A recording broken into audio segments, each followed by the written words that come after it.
I sit at my parents' dining table on Christmas Eve, the scent of roasted turkey mixing with my father's expensive bourbon. Crystal glasses catch the firelight. My sister Madison's laugh rings sharp against the soft carols. My father reaches into his leather briefcase, pulls out a thick envelope, and slides it across the polished mahogany toward her. $75,000, he says, voice warm with pride. For your new business venture, sweetheart, Madison squeals. My mother beams, dabbing her eyes with a linen napkin. I watch like I'm underwater. My fingers rest on the slim manila folder in my lap, edges soft from nervous handling. Emma, my father says, finally glancing my way. His smile doesn't reach his eyes. Don't look so glum. Madison deserves this.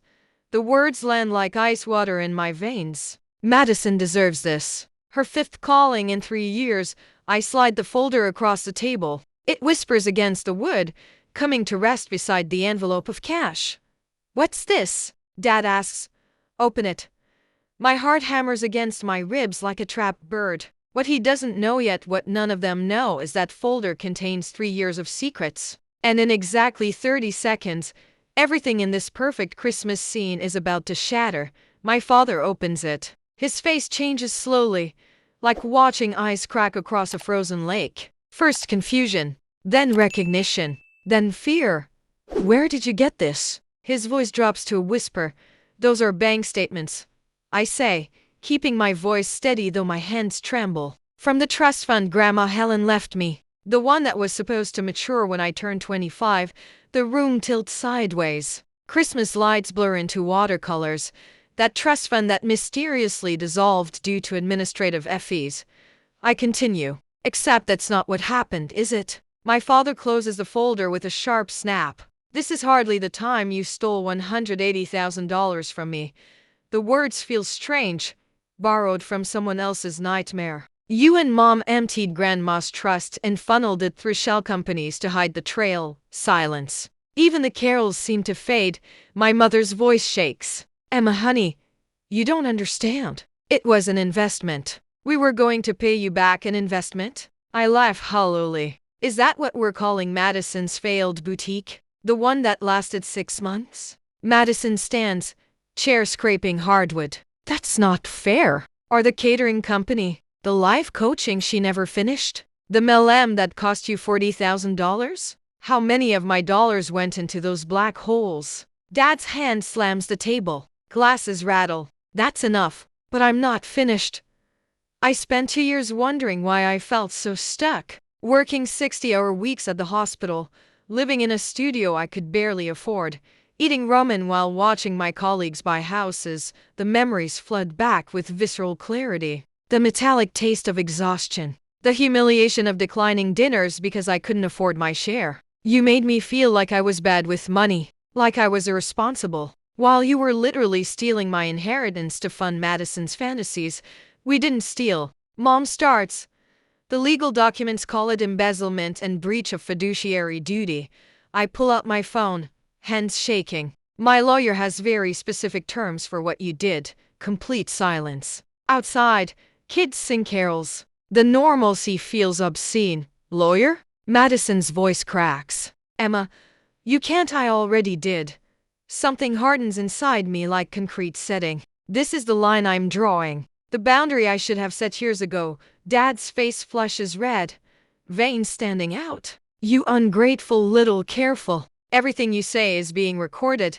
I tap my phone. The red indicator blinks steadily.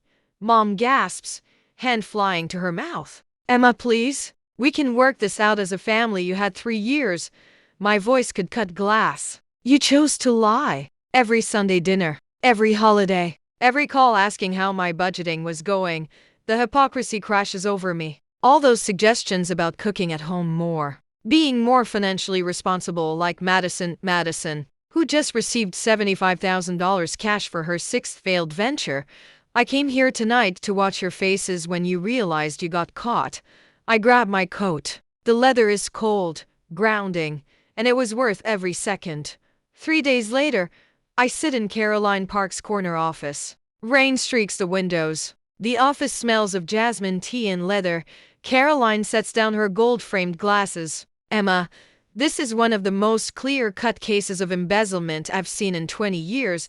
She taps manicured nails against documents. Your parents, as trustees, had a legal obligation to protect those assets. Instead, they systematically drained the account. I watched a rain, trying to process how my family could do something so calculated. The paper trail is meticulous, almost impressively stupid.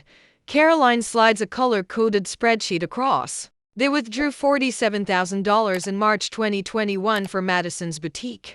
By September, it failed. Instead of repaying you, they withdrew another $35,000 for the catering startup. Each number represents a piece of my future they casually gave away. Why steal from me? I ask. They aren't poor. Dad's a senior accountant. Mom works in real estate. Caroline leans back. Because it's easier to spend someone else's money, especially when that person doesn't know it exists. The truth sits like a stone in my stomach. There's something else. Caroline pulls out another folder. Madison has filed for bankruptcy twice. She has $93,000 in personal debt across 7 credit cards, 3 in collections. How? She's always shopping, traveling, all funded by your parents. They've refinanced their house twice to cover her debts. Caroline's expression softens. They didn't steal because they're evil. Enabling Madison became their identity. You were the only resource left they hadn't tapped. The realization crashes through me like a wave. I wasn't targeted from malice. I was simply convenient, available, easy. Somehow that feels worse. My phone buzzes. Madison, please call me. We need to talk. I didn't know the full extent. Caroline reads it and scoffs. Classic distancing move. Don't respond. I might be done with all of them, I admit. Is that terrible? It's self-preservation. Completely valid.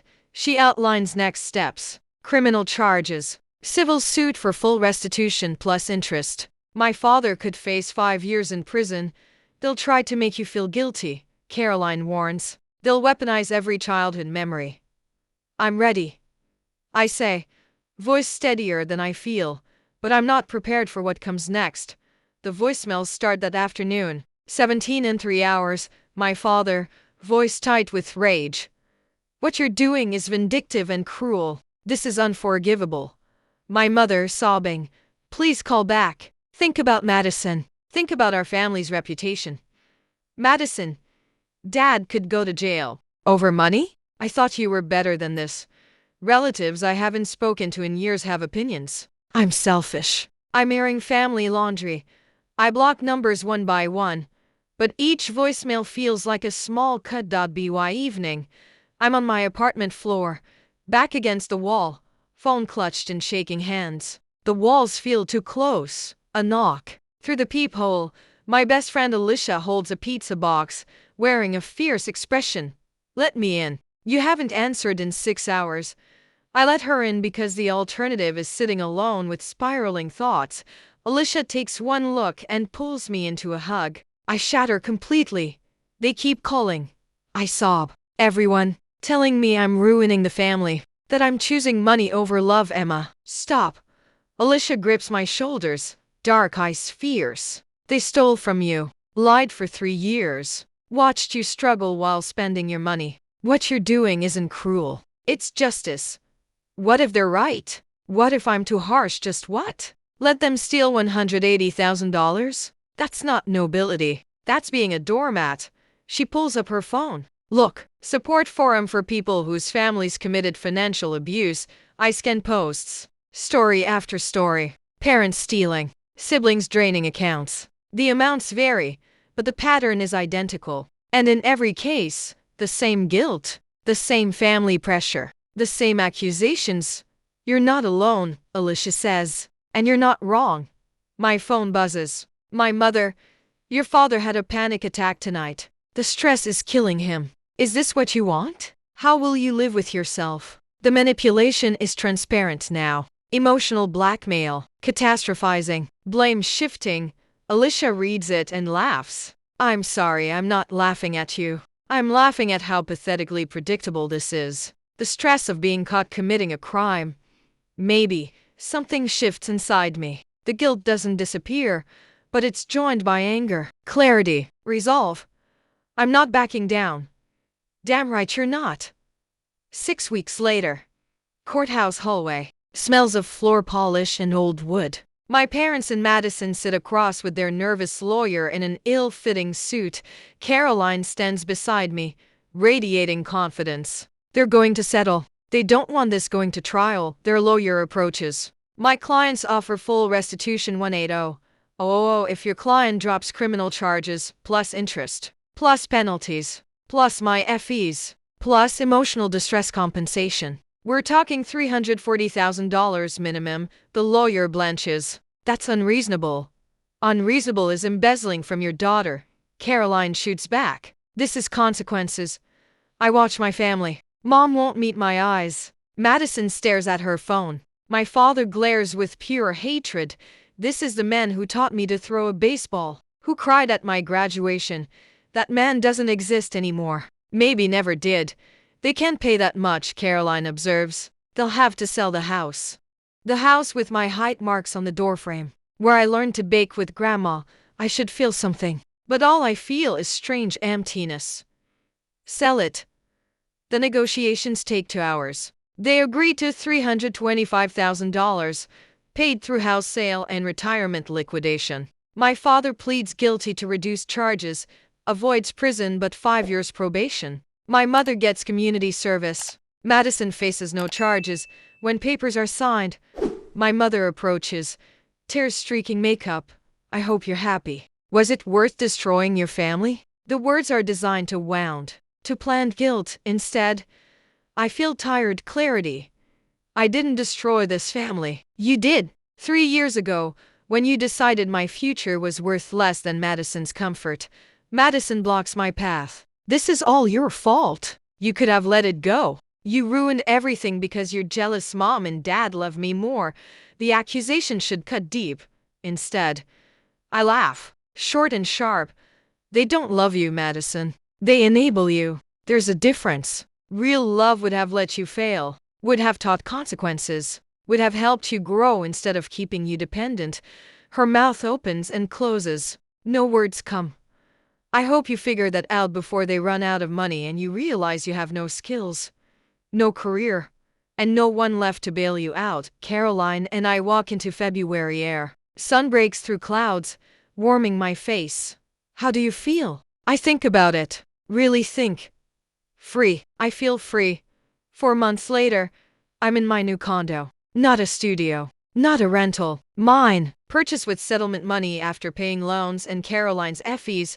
Small but bright, with windows overlooking a tree-lined street. Alicia helps assemble furniture or tries to, while making jokes about IKEA instructions. My phone rings. Unknown number. Emma? I'm Jennifer, your father's first wife. Before your mother.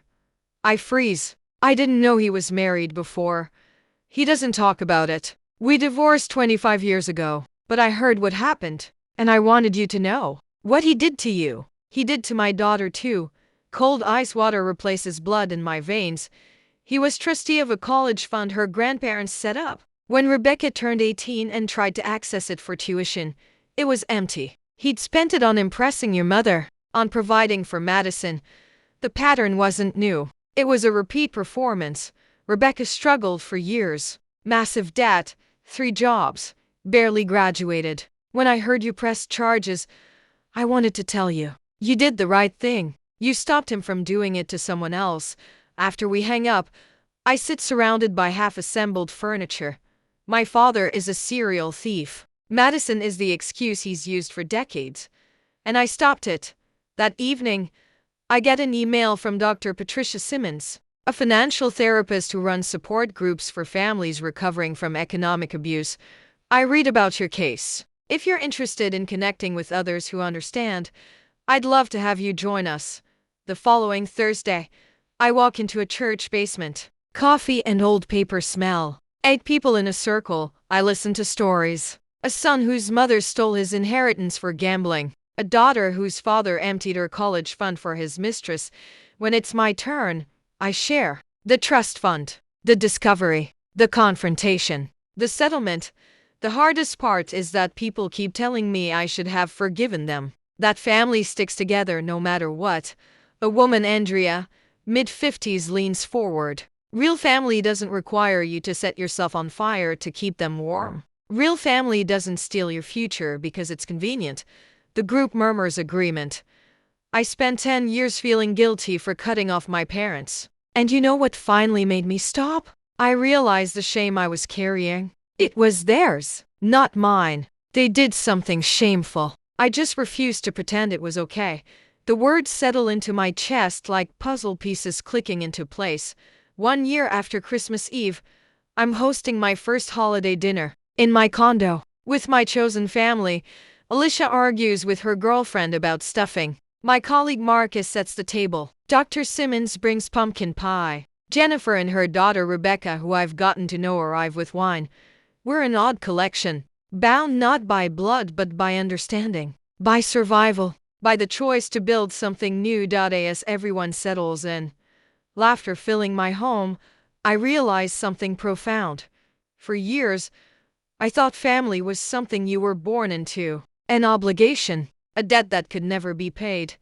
But real family is something you choose. People who see your worth, who celebrate your boundaries, who show up because they genuinely want you in their lives. I raise my glass to chosen family, to second chances, to freedom. Everyone echoes the toast. Outside, snow falls soft and gentle. Inside, warmth and belonging surround me. My phone buzzes. Block number. I hope you're happy, Emma. I delete it without responding. Because yes, I am happy. And yes, it was worth it. Every difficult, painful, scary step was worth it. I chose myself. I set boundaries. I demanded justice. I walked away from toxicity. And I built something beautiful. Now I want to hear from you. If you're facing family members who steal, manipulate, or abuse, you deserve better. You're not obligated to maintain relationships that hurt you. You're not cruel for having boundaries. You're not wrong for demanding accountability. Choosing yourself isn't selfish. It's survival. It's growth. It's the first step toward the life you deserve. Drop your story in the comments below. Have you dealt with family betrayal? What would you have done in my situation? Your experience might help someone else who's struggling right now.